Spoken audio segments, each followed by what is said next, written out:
On January 12th, the New York Times published this poem by Matt Mason, the state poet of Nebraska. The Start.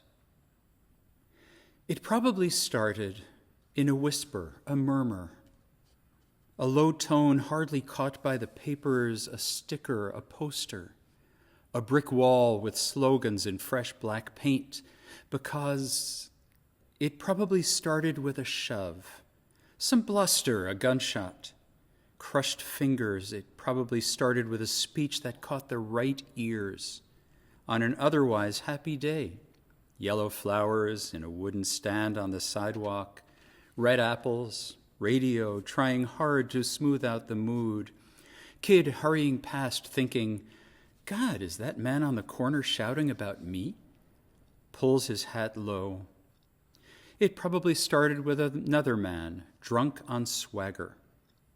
It probably started with a small crowd coaxing exciting lies.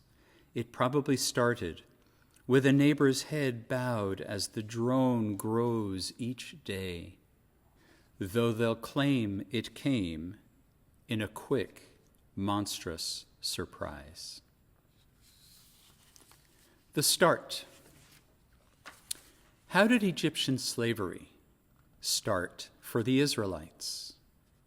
Perhaps a complaint by a neighbor in Goshen where the Israelites lived, or a comment by a resident of the area next to Goshen about those Israelites. Or perhaps seeds planted by conniving opportunists looking for someone to blame for, or perhaps by statements of disenfranchised Egyptians irked by Israelite prosperity. A statement from Pharaoh, repeated and repeated. A demand by Pharaoh for action, repeated and repeated. It grew with edicts to oppress the Israelites with forced labor, manual labor and field work that had previously not been their province. And it grew with edicts to kill all newborn Israelite baby boys. It grew with dashed expectations until the burden was so great.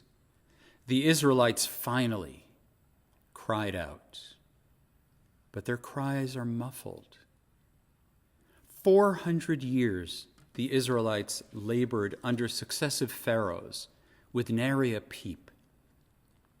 Now they moan and groan because they have not the breath to cry out. They are kotzer ruach.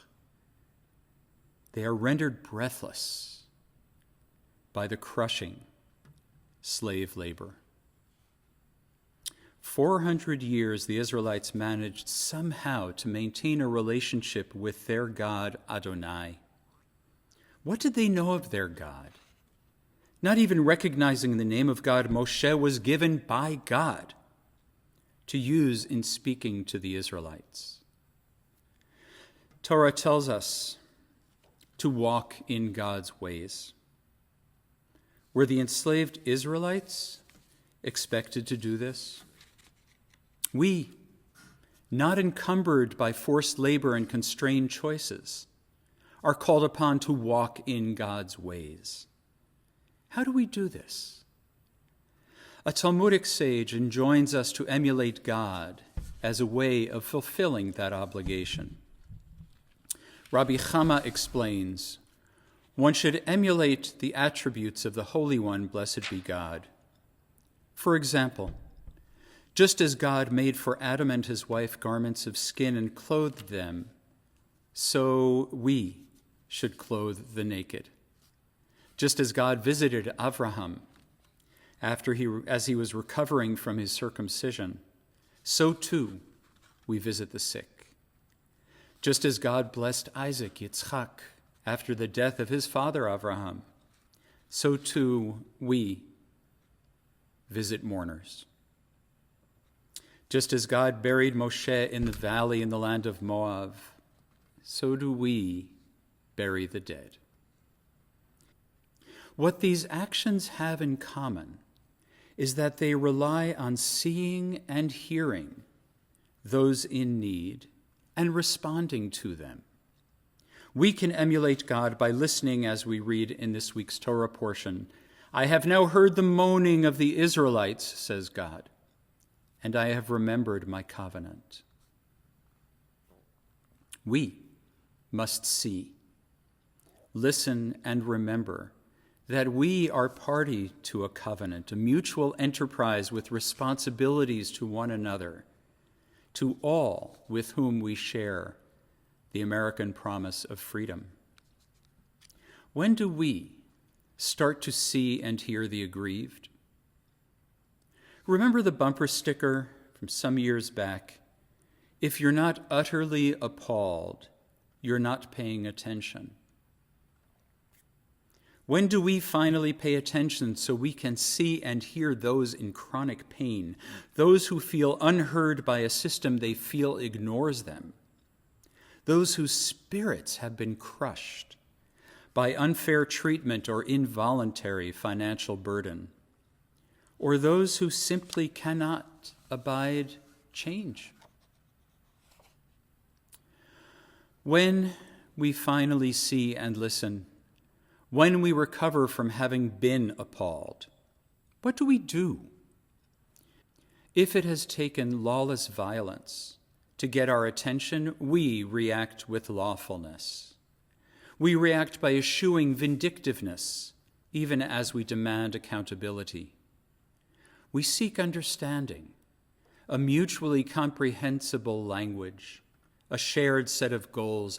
We avoid self-recrimination at our seemingly sudden awareness that leads us to overreact as if overnight we can make amends for centuries of inequity.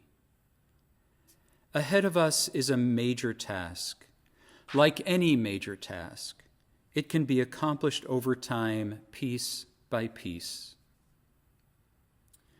Rabbi Tarfon taught us in Pirkei Avot, sayings of our sages, Lo alecha hamlacha ligmor, v'lo ata ben chorin lehibatel mimena. You are not required to complete the labor, the task, the process. However, you may not avoid participating, doing your part. The Reverend Dr. Martin Luther King wrote, saying nothing, doing nothing, can be betrayal. Betrayal. Betrayal of ideas, of hopes, of convictions, betrayal of our commonwealth, wisdom, and welfare. We must not let ourselves be kotzer ruach, rendered breathless, speechless by what needs to be done. Dr. King continued, don't just stand there, stand for something. Each of us can stand. We can stand to learn more about our politics, about our communities, about our neighbors. Each of us can stand to contribute money or labor to organizations that seek the betterment of society as we would like to see it. Each of us can stand to make our views and concerns known to the news media and to our elected officials. Don't just stand there. Stand for something. We may not avoid doing our part. We have to start somewhere.